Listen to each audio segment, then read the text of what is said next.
Allô, je m'appelle Anne-Sara Charbonneau, je suis humoriste et j'ai 26 ans.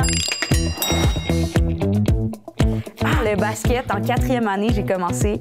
Et puis, je suis vraiment pas pire, là. Check ça. J'étais tellement fan du basketball que ça a été ma première adresse courriel, ansabasket@gmail.com.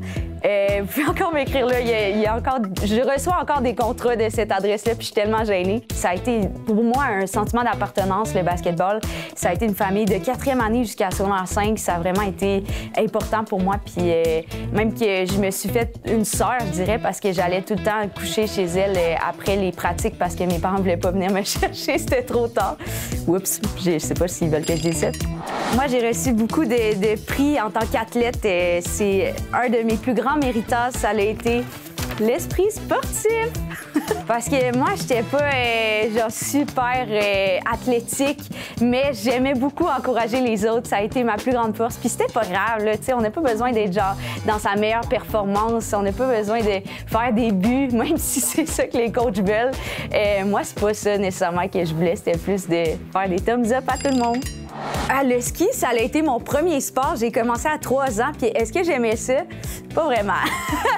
On allait à chaque fin de semaine au Mont-Sainte-Anne.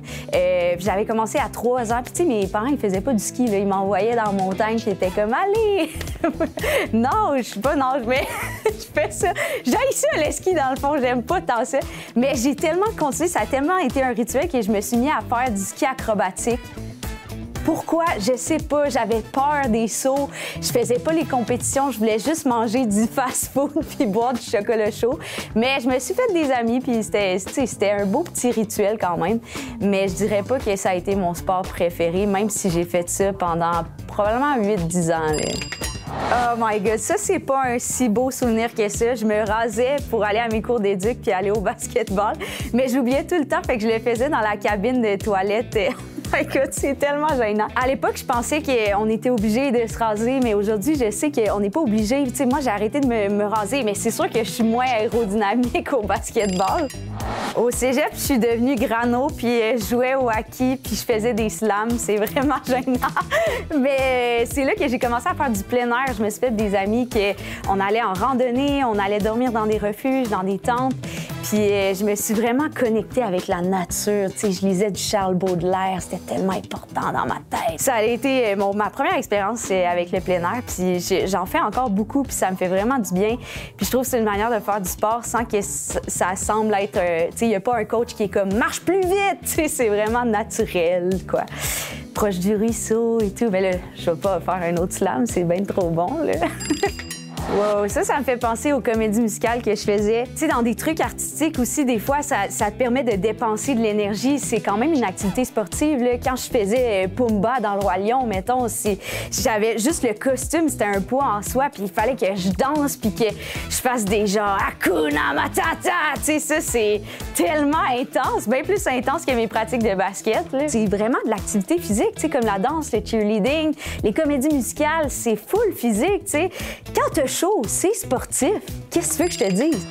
Oh, moi, le top de sport, ça a été une découverte parce que je suis une personne qui est très mal à l'aise avec mes seins. D'ailleurs, je suis très mal à l'aise avec ça présentement. Mais ça m'a permis de comme plus avoir comme un torse qui était plus à mon image, je trouvais. Puis parce qu'avant, je portais, mettons, des brassières en tissu synthétique, push-up bra.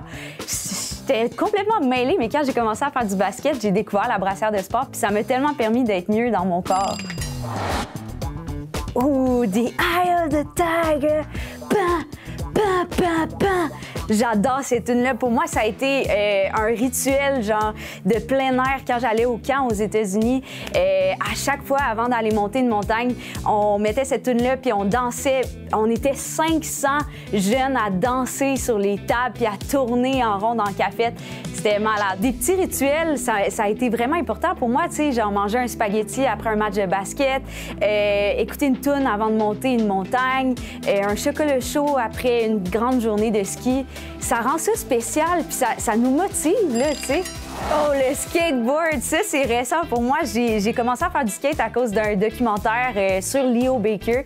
Puis je le trouvais vraiment cool. C'est une personne queer qui fait du skate. Fait que je me suis dit, je suis une personne queer, Je vais essayer de faire du skate.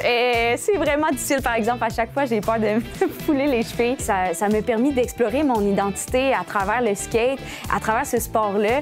Et, tu sais, des modèles, c'est important aussi. Là. Moi, je me rappelle que mon premier modèle, ça a été Bob l'éponge. Puis depuis ce temps-là, je suis drôle, je pense. Mais je respire pas dans l'eau, par exemple.